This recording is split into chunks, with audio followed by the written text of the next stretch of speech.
my name is Park So-Yeon. I'm the performance director for the K-pop group SERAFIM.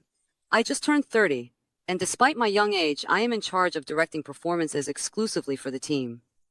For many of you, this job of performance directing might seem a bit unfamiliar. It probably feels quite vague too. A lot of people ask me, so what do you do for a living?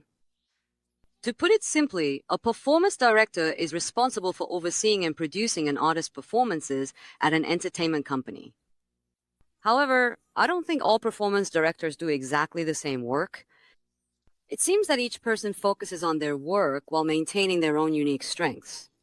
As for me, I make use of my strengths not only to create choreography, but also to train, direct, and set up all aspects of dance for trainees before they become artists. And after they debut, I direct everything that happens on stage, which includes choreography. Furthermore, I strive to more effectively convey the stories that artists want to express through their music and performances. And I think what sets me apart is my ability to draw out the artist's story and embody it in the performance. The artist I am currently in charge of performance directing for, SERAFIM, is a team whose identity is especially about conveying the messages they want to share with the world through singing and dancing. When I work on performances, and also when I dance myself, I feel that my own direction, identity, and energy really resonate with theirs. In that perspective, for me as well, I also tend to try to express my own stories more when I dance. I've been dancing since I was pretty young, and this year marks my 15th year, counting by the number of years. I really started at a very young age, but over these 15 years of dancing, I don't think it was always just fun and happiness and all smiles, to be honest.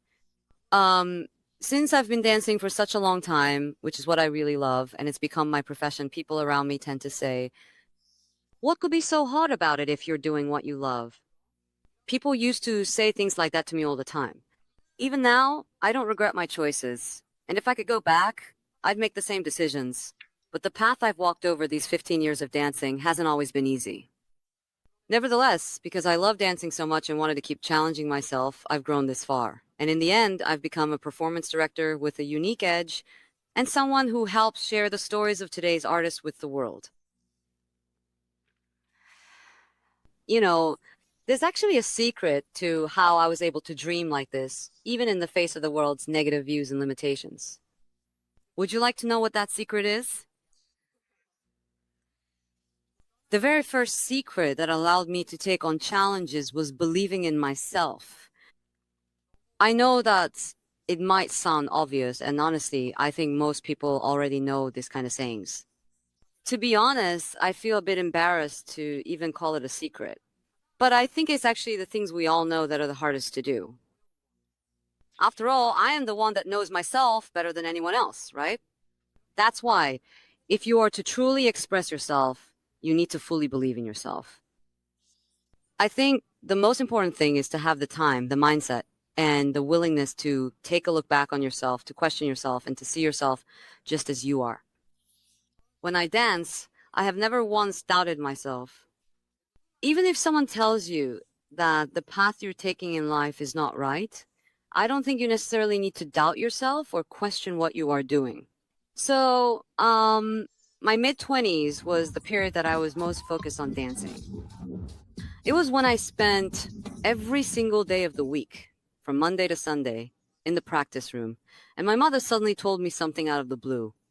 While my mother was walking down the street, she happened to run into an acquaintance who had known me during my school days. Oh, what is So-Yeon up to these days? Ah, So-Yeon is dancing now. She teaches students, participates in battles and competitions, wins awards, and is working really hard. My mother bragged about me like that. But at that moment, after hearing this, the acquaintance responded rather indifferently. Oh, so she dances. And then she said something like, well, what is she going to do in the future just by dancing? Not only was it something not nice to hear, but also since my mom told me that she felt upset from that, I really didn't know what to say to her other than, so that's what she said. Because I had no intention of quitting dance at that time. So I thought, all right, I need to prove myself through dance.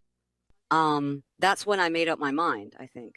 Even if someone hurts you at times like that, I believe the most important thing is not to let it bring you down. I love dance too much to let myself be brought down just because I was hurt. And as someone who believes that there are no right answers in art, I found this world without answers so fascinating. I wanted to explore it so much, and I truly loved it. So within this world without right answers, I tried to believe in myself even more. And as I created new performances, when it came to the perspectives, definitions, and limitations that others imposed, I felt I had no choice but to prove them wrong. Now, the second secret that allowed me to keep taking on challenges is putting my sincerity into everything I do. Among the stories I'm sharing with you today, I think this is the part I consider the most important. Putting sincerity into what you do. With SERAFIM, the team I'm currently working with, I talk about this a lot with the members, that you have to actually feel it in your heart in order to express something genuine. And by that I mean, ultimately, these members are artists whose role is to deliver something to the public through music and performance. That's why I believe they need to be able to share their own stories with the world, rather than just concepts, settings, or narratives decided by someone else. But in order to do that beyond just the technical aspects of performance or the perfection of certain movements, I have to think about how I can move people through my actions and music and how I can convey my feelings. So the matter is whether a message will truly resonate with the audience. I think this is really important, which is why I have so many conversations about it. Even if you could perfectly express those things through technical skills alone, I don't think sincerity is something that can be conveyed just through the physical aspects and the technicality of a performance. And I believe that genuine sincerity gives you the strength to overcome your limits. It seems like whenever people talk about dancers, there are always stories and episodes about hardships like these. And my father didn't like me dancing too. At that time, he was a very conservative person. To him, the idea of me dancing was something unimaginable. Also, at that time, my older sister was involved in sports, but she had quit. So my father knew how hard it was through her experience, which made him oppose dancing even more. But when I danced, I felt something that couldn't be compared to anything else I had learned. So I didn't give up and begged my dad for 6 months. And then my mother saw this, and although she hadn't said anything to me until then, maybe she persuaded my father, because he finally told me to give it a try. I thought, this is it. I have to do this. I went right away. First, I went into a clothing store nearby, bought some baggy cargo pants, put them on, and went straight to the academy with my mom. Even now, and back then as well, I don't think I really talked much with my mom and dad about things like dancing. I'm not so sure why. Maybe it's because I'm too shy. Rather, I just wanted to show them. I wanted to show my parents how sincere I was to dancing and how good I was at it. But one day I was riding in my dad's car on the way to school and found a CD inside the car. I said, what's this? I guess my dad also felt a bit awkward about showing it. He just smiled awkwardly. And it turned out that this CD was full of hip-hop music that so-called street dancers enjoy listening to. I was always aware of the image of this daughter that does well academically, which my dad had always wanted. And yet, I kept telling him that I wanted to dance. So it must have been really hard for him to understand me. But behind the scenes, in places I couldn't see, he listened to the music I used to dance to, trying to understand me.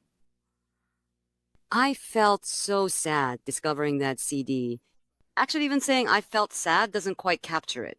Even now, I don't think I can fully express what I felt. It was a mix of feeling sorry and grateful at the same time. So that was one of the moments I felt that my sincerity and hard working towards dancing was finally delivered to someone. And now, the third secret to my challenge is in fact communication.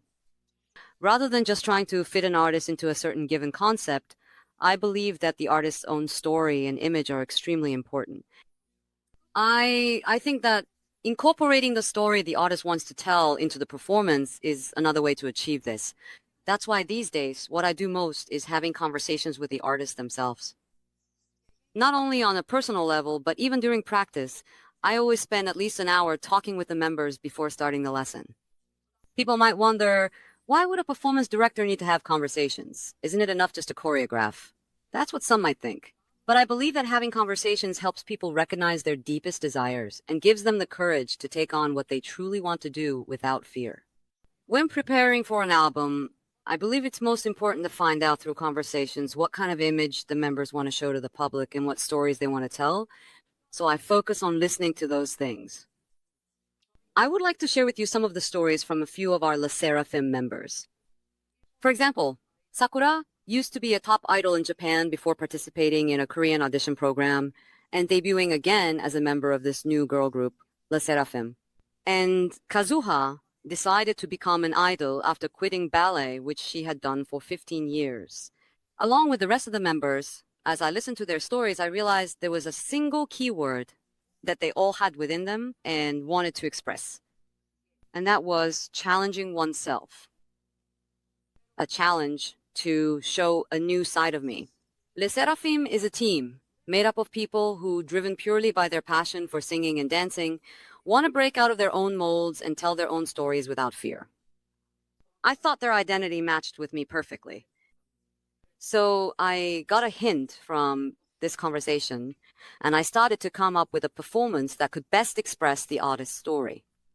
In the SERAFIM's first album, there's a song called Fearless, and it's a piece of music created based on each member's personal story. The lyrics and the performance are made based on their stories. Isn't it really fascinating? It was also my first time working this way, thanks to this team. So SERAFIM is a team of those who convey their identity and determination to move forward boldly without setting limits through their songs and dances.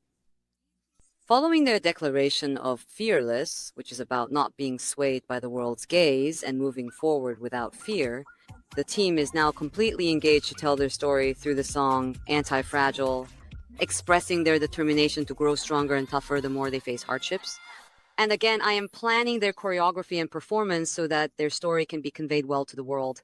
Taking this SEBASI stage as an opportunity, I'd like to address the acquaintance I mentioned earlier from that episode, who once asked my mom, "Why is she dancing? What is she going to do with it?"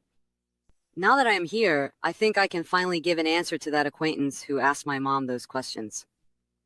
That So-Yeon has become a performance director who expresses and conveys not only her own story, but also the stories of the people in our time through dance.